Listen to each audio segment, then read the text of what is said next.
From Movie Star. Kamusta? Okay lang po. Bakit ba? Hindi, joke lang. So, kamusta naman ang love life?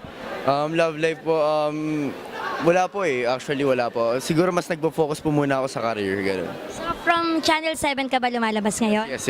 Anong mga pelikula or mga naka-line up sa'yo sa taong to?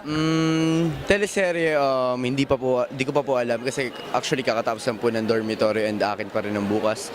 And then, nasa Sunday All Stars po ako. And then, may ginawa po akong movie ngayon, yung Above the Clouds. Kasama ko si Mr. Pepe Smith and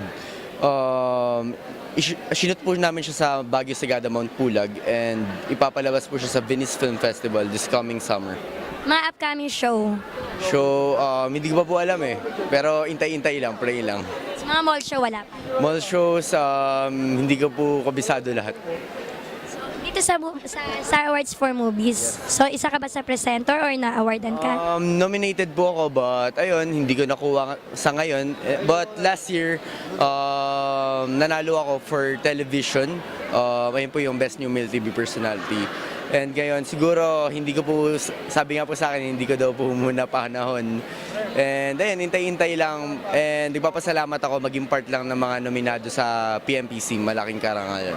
So, short message lang sa Movie Star Magazine. Ayun, Movie Star Magazine, I hope mas lalo pa kayong tumagal and maging successful.